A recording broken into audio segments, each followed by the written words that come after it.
जय भीम नमो बुद्धाय.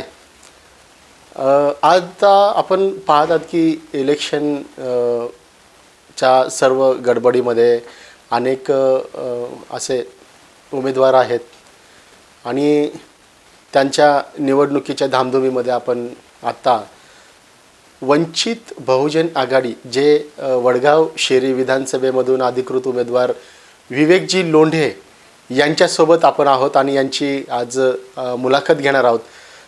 नेमके वडगाव शेरीचा विकास, वडगाव शेरीच्या संदर्भामध्ये जनतेचा जो विकास, जनतेची कोणकोणती प्रश्न मार्गी लागलेले राहिलेले आहेत, काय नेमकी अपेक्षा होती, अपेक्षा भंग झाली आहे का, नेमकं समाजाचे काय प्रश्न आहेत, समाजाच्या संदर्भामध्ये देखील आपण या मुलाखतीमध्ये प्रश्न घेणार आहोत. सर्वप्रथम तर विवेकजी जय भीम. लॉर्ड बुद्धा टी व्हीमध्ये आपलं स्वागत आहे. आणि वंचित बहुजन आघाडीकडून आपण निवडणूक लढवत आहात आणि वंचित बहुजन आघाडी म्हटलं की डॉक्टर बाबासाहेब आंबेडकरांच्या नातूचा पक्ष. बरंच त्यांनी महाराष्ट्रामध्ये संपूर्णपणे म्हणजे 2018पासून ते आत्तापर्यंत वंचित बहुजन आघाडी फार चांगल्या प्रकारे काम दाखवलेलं आहे. अशा पक्षातून आपण निवडणूक लढवत आहात वडगाव शेरी विधानसभेमधून. काय सांगाल, काय नेमक्या कशा पद्धतीने आपण निवडणुकीला सामोरे जात आहात, काय नेमकं इथे प्रश्न आहेत? मला वंचित बहुजन आघाडीची उमेदवारी दिली याबद्दल मी श्रद्धेनेते बाळासाहेब आंबेडकर यांचा आभारी. त्याचबरोबर संघटनात्मक बांधणी करत असताना आणि मागील 4 वर्षापासून मी वडगाव शेरी विधानसभा मतदारसंघाचा अध्यक्ष म्हणून काम करतो आहे. तर बाळासाहेब आंबेडकरांनी हा सर्व दृष्टिकोनातून हा विचार करून मला उमेदवारी दिली. बाबा इतके वर्ष काम करतो आहे, हा पदावर काम करतो आहे, संघटना चांगली बांधली, अनेक आंदोलनं उभी केली आणि त्या दृष्टीने आता आमची वाटचाल चालू आहे. वडगाव शेरी विधानसभा मतदारसंघामध्ये अनेक प्रश्न आहेत आणि सर्वच स्तरातील नागरिकांचे प्रश्न आहेत. वडगाव शेरी विधानसभा मतदारसंघ जर तसा पाहिला तर एकीकडं येरोडा असेल, विश्रांतवाडी भागामधल्या काही झोपडपट्ट्या असतील, त्यानंतर चंदननगर भागामधल्या झोपडपट्ट्या आहेत. हा असा भाग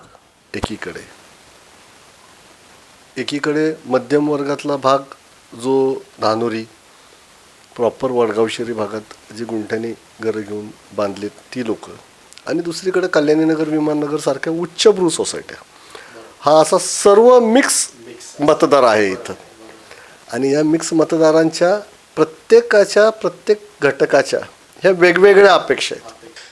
जो मिडल क्लास जो आहे वर्ग, हा मिडल क्लास वर्ग त्यांच्या वेगळे प्रश्न असतात, परंतु झोपडपट्टीमध्ये जे राहणारे असतात, जे झोपडपट्टीवासी असतात, तर त्यांचे वेगळे प्रश्न असतात आणि उच्चभ्रूंचे तर वेगळे प्रश्न असतात. म्हणजे अगदी नाही म्हणण्याप्रमाणे त्यांचे प्रश्न देखील असतात, परंतु मॅक्सिमम आपण लक्ष देत असतो ते झोपडपट्टी वर्गाकडे. आणि नेमकं या वडगाव शेरीमध्ये जो प्रश्न आहे हा झोपडपट्टीचा खूप मोठा प्रश्न आहे. दुसरं पाहायला गेलं तर ट्रॅफिकचा प्रश्न आहे. काय नेमकं या संदर्भात सांगता? मी पहिलं तुम्हाला एक डेमोग्राफी सांगितली की मतदारसंघ कसा आहे आणि पुढे त्याचे प्रश्न. आपण येरोड्यापासून सुरू करूयात. येरोड्याची जी झोपडपट्टी आहे ही फार मोठी विस्तारित झोपडपट्टी आहे. याच्यामध्ये 2 गावठाणंसुद्धा येतात. एक नवी खडकी गावठाण येतं, एक येरोडा गावठाण येतं. आणि येरोड्यामध्ये सुद्धा काहींची घरं अगदी पक्की आहेत, मोठी आहेत, काहींची लहान आहेत, कच्ची आहेत. त्यामध्ये येरोड्यामध्ये सांडपाण्याचा हा मोठा प्रश्न आहे. हा जो भाग आहे भौगोलिक, हा उतार चढाव असल्यामुळे सांडपाण्याचा निचरा होत नाही. आणि दैनंदिन जीवनामध्ये मी स्वतः येरोड्यात राहतो, स्लममध्ये राहतो. दैनंदिन जीवनामध्ये रोज सकाळी उठल्यानंतर सकाळी पहिली गोष्ट काय दिसते तर सांडपाण्याची जी नलिका आहे, ड्रेनेज लाईन आपण ज्याला म्हणतो, ह्या सगळ्या चोकअप असतात. आणि आम्ही स्वतः डोळ्याने पाहतो की ज्या महिला आहेत त्या महिलांना मुलांना शाळेत नेत असताना त्या सांडपाण्यातून जावं लागतं. ती आई त्या मुलाची पाण्याची बाटली घेऊन निघते आणि ते सांडपाण्याचा रस्ता क्रॉस झाला की मग त्याचे पाय धुते, त्याला बूट घालते आणि त्याला ती स्कूल व्हॅन असेल किंवा स्कूल बस असेल याच्यामध्ये बसवते किंवा टू व्हीलरवर बसवते आणि मग जाते. एखाद्याच्या दारात जात नसेल पाणी, परंतु त्याला कुठून तरी बाहेर निघत असताना ते सांडपाणी क्रॉस करावं लागतं. पाण्याचा प्रश्न मोठा आहे, कचऱ्याचे प्रश्न आहेत. आता हे जरी प्रश्न असे असले तरी हे काही महानगरपालिकेशी जरी संबंधित असले प्रश्न, तरी हे प्रश्न इतर आमदारांनी लक्ष घालून सोडवण्यासारखे आहेत. कारण आमदार असं म्हणू शकत नाही की हा महानगरपालिकेचा विषय, हा माझा विषय नाही. आमदारांनी आमदाराचे प्रश्न सोडवले पाहिजेत. आता गुंठेवारीचे जे घरं उभी राहिली, हे येरवड्याचा एक बेसिक प्रश्न सांगितला तुम्हाला. मतदारसंघाचे मी ओव्हरऑल तुम्हाला सांगणारच आहे. गुंठेवारीमध्ये जी घरं ज्या भागात उभी राहिली त्या भागामध्ये अशा पद्धतीने काय रोड्स आणि अशा पद्धतीने नाल्यांची जी काय रचना बदलण्यात आली की 2009ला वडगाव शिरी विधानसभा मतदारसंघ तयार झाला. जी काय पुनर्रचना झाली 2009 पासून 2024पर्यंत अशी अवस्था आली की एक मोठा जर पाऊस आला तर तळमजले हे सगळे पाण्याखाली जातात. ज्या वेळेला प्लॅनिंग होत असतं त्यावेळेला लोकप्रतिनिधींनी त्याच्यात लक्ष घालणं गरजेचं असतं. आणि नैसर्गिक स्रोत हे बदलले गेले नाही पाहिजेत. ते नैसर्गिक स्रोत बदलले गेले किंवा ते लहान केले की हे प्रश्न उभे राहतात. आज परिस्थिती अशी झाली की आभाळ भरून आलं तर धानोरीपासून ते वडगाव शेरीपर्यंत सगळ्या ग्राउंड फ्लोअरवर राहणाऱ्या नागरिकांना एक भीती बसते की किती पाऊस होतो आणि किती नाही, माझ्या घरात पाणी येतं की काय. बंगल्यांमध्ये पाणी जातं, फ्लॅट्समध्ये पाणी जातं, पार्किंगमधल्या सगळ्या गाड्या पाण्याखाली असतात. लोअर ग्राउंड फ्लोअरचे जे पार्किंग आहेत ते सुद्धा सगळे पाण्याखाली जातं आणि लाखो रुपयाचं नागरिकांचं मध्यम वर्गातलं नुकसान होतं. हे आम्ही या मागच्या पावसाळ्यामध्ये पाहिले. त्याच्या मागे ही परिस्थिती घडली होती. रस्त्यांना नदीचं स्वरूप येतं आणि त्याला पावसाळी गटारं म्हणा किंवा व्यवस्थित ड्रेनेज लाईनची तेवढी ती रुंदी म्हणा आणि नैसर्गिक स्रोत याची पुनर्रचना करणं किंवा याच्यामध्ये बदल करणं हे फार गरजेचं आहे. हा झाला या एक वर्गाचा प्रश्न. आता अतिशय उच्चभ्रू वर्ग जो आहे त्या उच्चभ्रू वर्गाचे सुद्धा प्रश्न वेगळे असतात. होतंय काय की लोकप्रतिनिधी याच्या आधी निवडणुका आल्या की त्यांना हा लोअर मिडल क्लास आणि मिडल क्लास दिसतो, परंतु निवडणुका झाल्यानंतर आम्ही हे पाहिलं की हा हायर क्लास जो आहे किंवा अप्पर क्लास जो आहे हा त्यांचा प्रतिनिधी खरा झाल्यासारखा किंवा असल्यासारखा हे कामं होतात आणि या दोन घटकांकडे कुणी लक्ष देत नाही आणि दुर्लक्ष होतं. त्यामुळे यांचे प्रश्न हे वर्षानुवर्ष वाढत चाललेत आणि तसेच राहिलेले आहेत.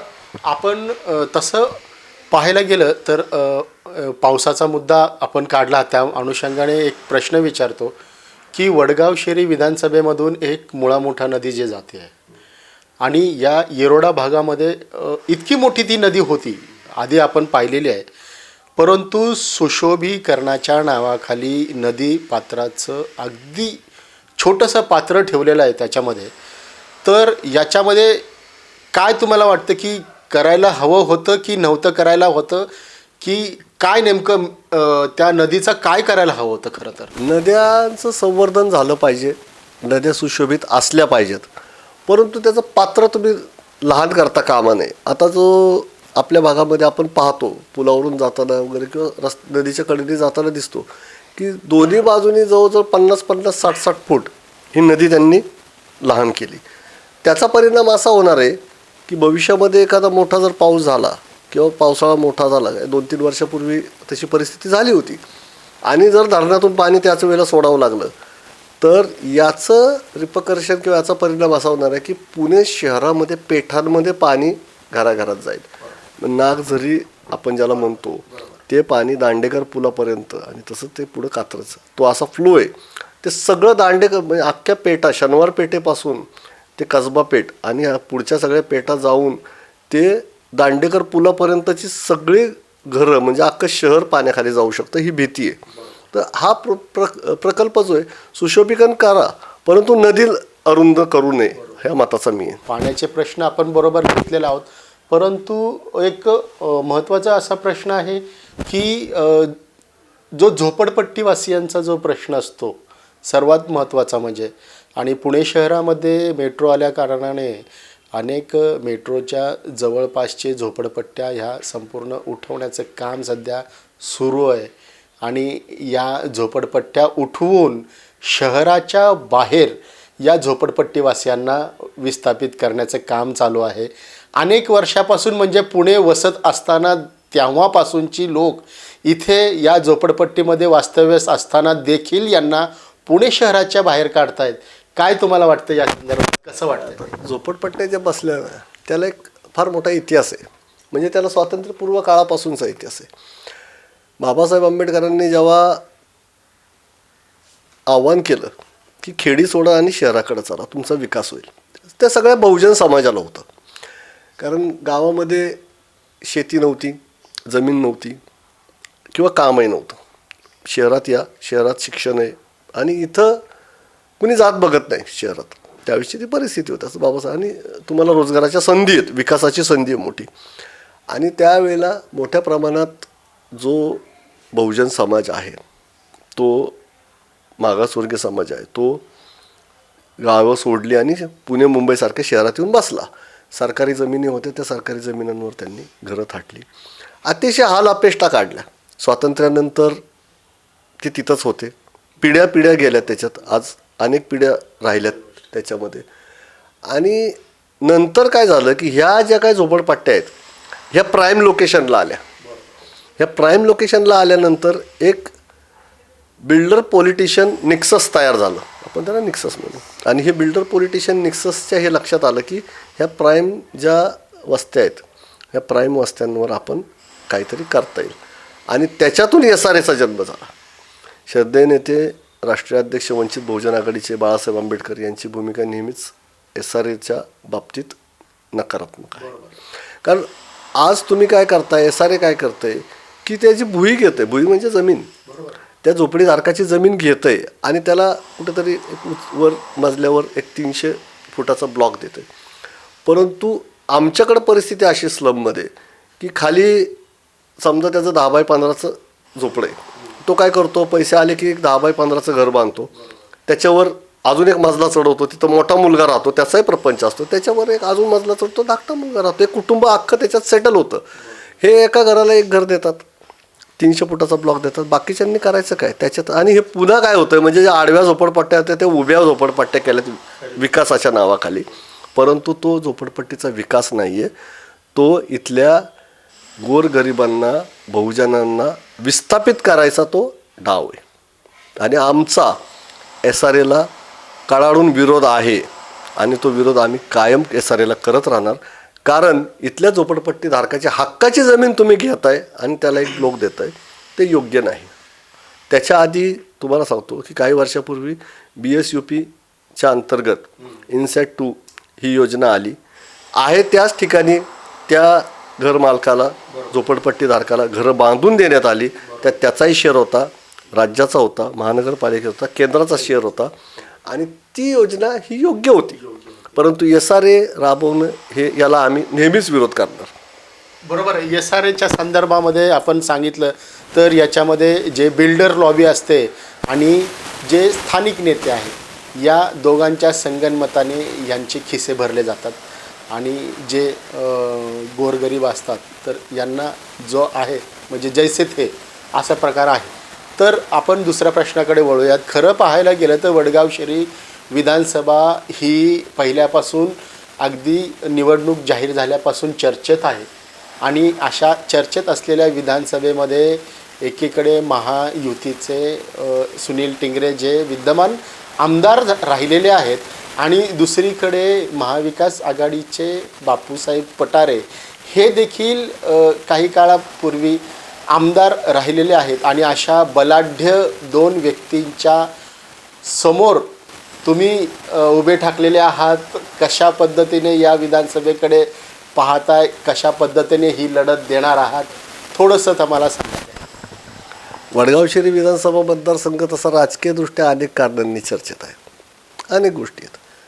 वैयक्तिक मी आता अगदी जाऊ इच्छित नाही, परंतु निवडणुकीच्या संदर्भाने बोलायचं झालं तर दोघंही आमदार राहिलेले आहेत आणि दोघांच्या बाबतीतही मोठ्या प्रमाणात नकारात्मकता आहे.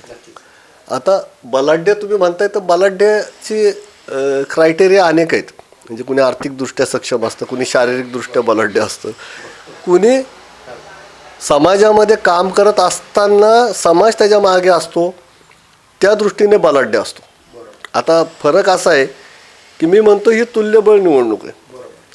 ते आर्थिकदृष्ट्या बलाढ्य असतील, ते सत्तेमध्ये होते म्हणून बलाढ्य असतील वैयक्तिक, परंतु माझ्या मागं जनशक्ती आहे म्हणून मी बलाढ्य आहे. आणि निवडणुकांमध्ये पैसा लागतो असं नाही. निवडणुकांमध्ये तुम्हाला प्रचारासाठी निधी लागतो, प्रचारासाठी खर्च करावा लागतो, परंतु मुख्य गोष्ट ही आहे की नागरिकांचा तुमच्यावर विश्वास किती आहे, मतदार तुमच्या बाजूने आहे का. आणि मला एवढा विश्वास आहे की मतदार हा या वेळेला ह्या इलेक्शनमध्ये माझ्या बाजूने आहे.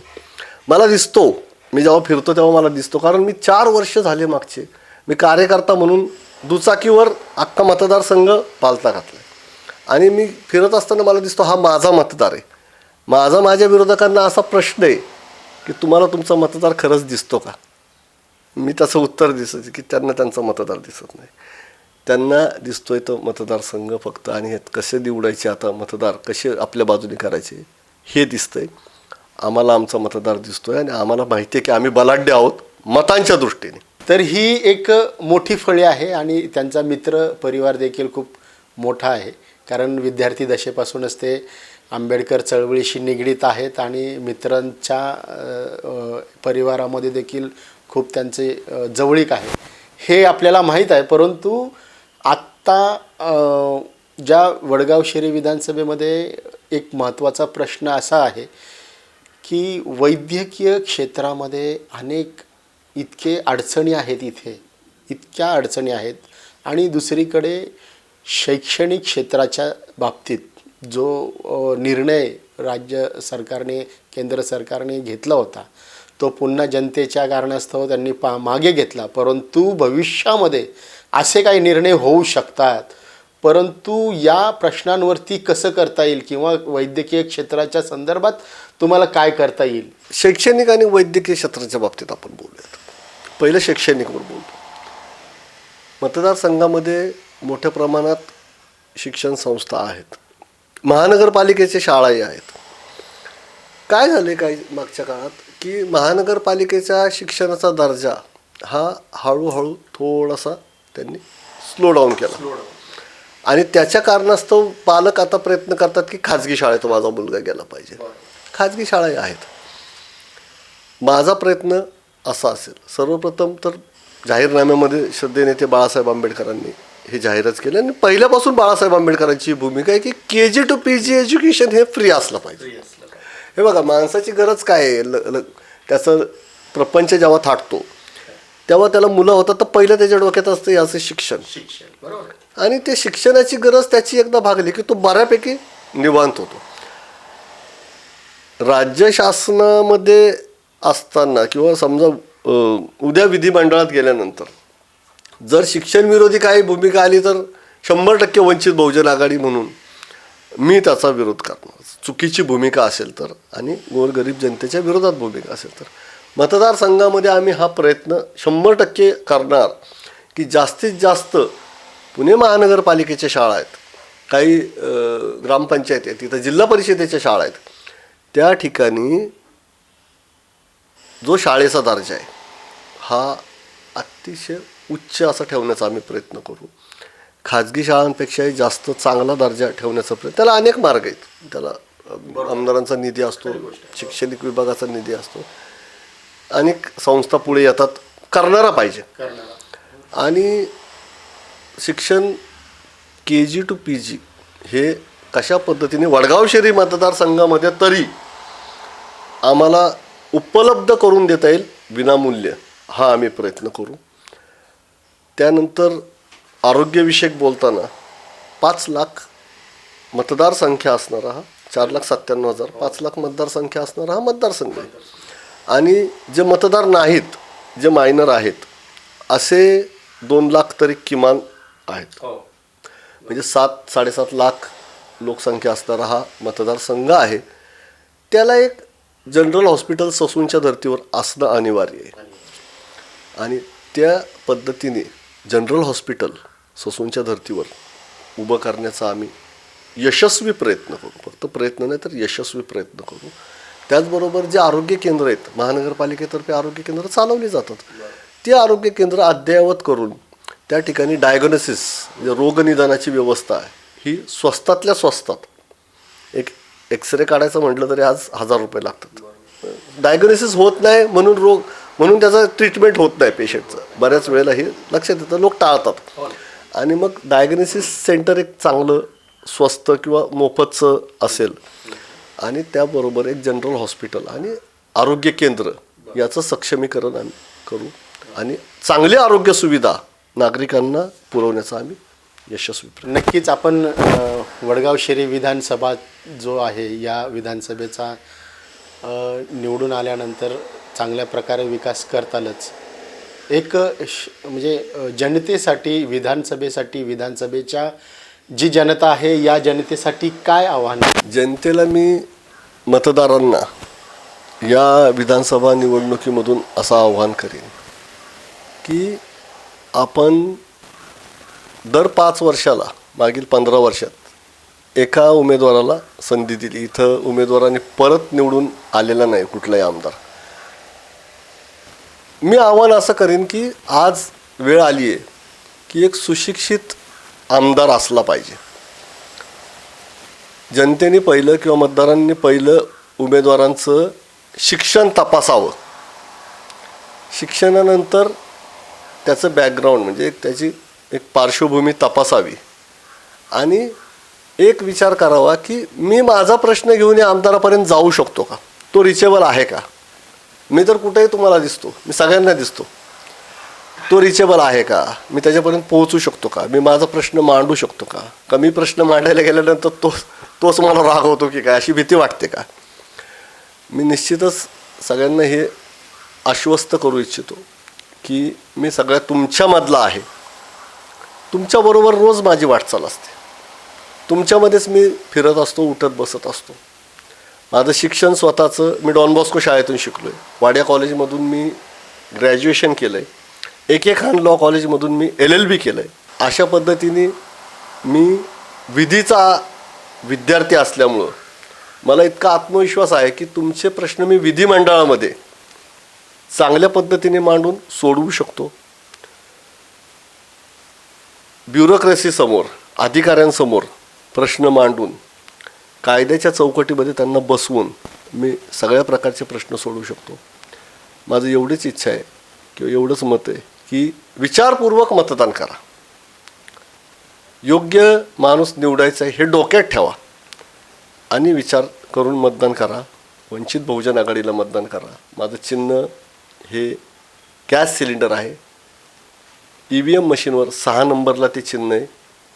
6 नंबरच्या चिन्हावर गॅस सिलेंडरला आपण मत द्या आणि या मतदारसंघाचा, वडगाव शहरी विधानसभा मतदारसंघाचा सर्वांगीण विकास आपण सगळे मिळून करू आणि मतदारांच्या सूचनांप्रमाणे आपण विकासाची कामं करू, एवढं मी बोलतो. 2 दिवसापूर्वीच एक पत्रकार परिषद घेतली.